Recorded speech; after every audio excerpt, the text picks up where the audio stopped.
Iron Man peut représenter tout l'univers Marvel, je pense que Spider-Man peut représenter tous les super-héros. Non seulement il est l'un des personnages de films les plus populaires au monde, mais c'est aussi l'un des personnages les plus reconnaissables. Ce nom est presque devenu un terme courant. Peut-être que certains ne le savent pas, mais Spider-Man est apparu dans de nombreuses bandes dessinées et séries animées, ainsi que dans des films, depuis 1977. Aujourd'hui, je vais parler de l'évolution de ce personnage à l'écran et discuter de tous les films concernant Spider-Man. La plupart des fans de Marvel penseraient probablement que Tobey Maguire est le premier Spider-Man du cinéma, mais ce n'est en réalité pas le cas. En 1977, Nicholas Hammond a eu la chance de devenir le premier Spider-Man. Cette série a été bien accueillie et a même attiré plus de 16 millions de téléspectateurs. Cependant, en raison du coût élevé de l'adaptation de la bande dessinée en série télévisée, il n'y a eu que 13 épisodes, et la série a également rencontré divers problèmes, comme le fait que Tante May était interprétée par différentes actrices dans chaque épisode. De plus, les fans ont été déçus car l'intrigue et l'histoire de la série différaient considérablement de celle des bandes dessinées, et il n'y avait pas de super-vilain identifiable. En 1978, Columbia Pictures a sorti deux autres films, intitulés Spider-Man Strikes Back et Spider-Man The Dragon Challenge. Après la sortie de ces deux films, les fans ont réalisé qu'il n'y avait pas de scénario palpitant ni d'effets visuels impressionnants. Il a finalement été révélé que les deux films de 1978 étaient en réalité des versions remontées du Spider-Man de 1977. Lorsque le public a appris cela, il a été déçu, pensant avoir été dupé. Après cet incident, les adaptations de bandes dessinées ont commencé à perdre de l'importance. La même année, la société japonaise Toei a emprunté le personnage de Spider-Man à Marvel Comics et a signé un contrat d'utilisation de 3 ans.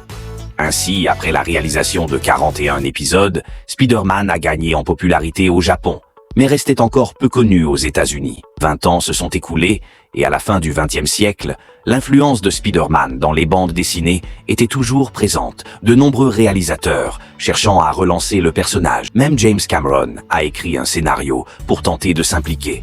Si Cameron avait effectivement réalisé le film, je pense que Leonardo DiCaprio aurait joué Peter Parker au lieu de Jack dans Titanic, car l'idée de relancer le film Spider-Man est survenue avant le tournage de Titanic. Bien que Cameron n'ait pas eu l'occasion de réaliser un film sur Spider-Man, le réalisateur Sam Raimi et les scénaristes ont utilisé plusieurs éléments de son scénario.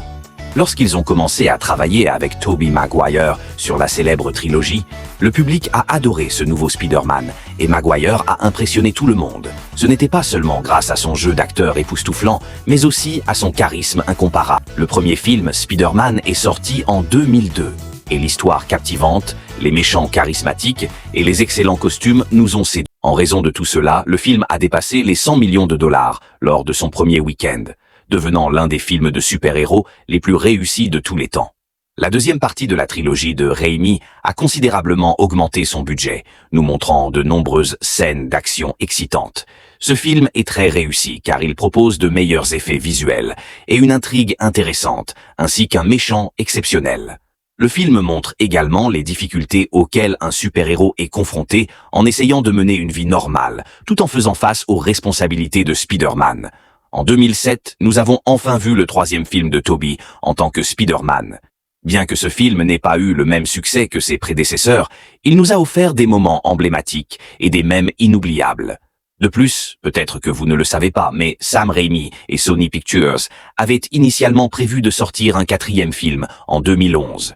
Cependant, en janvier 2010, le départ du scénariste a conduit à l'arrêt du projet. Lorsque Sony a décidé d'abandonner le projet du quatrième film de Raimi, la société a immédiatement lancé un reboot de la série. C'était sans aucun doute un acte risqué, mais malgré cela, The Amazing Spider-Man a été apprécié par de nombreux fans et critiques. Cela est dû aux effets spéciaux avancés, à la musique captivante et aux performances exceptionnelles d'Andrew Garfield et d'Emma Stone. Bien sûr, leur histoire d'amour est également à ne pas négliger. Dans l'ensemble, le réalisateur Mark Webb a réussi à créer une atmosphère sombre mais captivante. Contrairement à la version précédente, le Spider-Man de Garfield utilise des lanceurs pour tirer ses toiles et son costume a également été modifié. Cependant, tout le monde n'a pas aimé ce style. Ainsi, dans le deuxième film sorti en 2014, Le costume de The Amazing Spider-Man a été redessiné. Le deuxième film nous a montré de nombreux méchants et la mort de Gwen. De plus, Sony prévoyait de créer un univers complet autour de The Amazing Spider-Man, y compris des films sur le Sinister Six et Venom. N'hésitez pas à laisser votre avis dans les commentaires.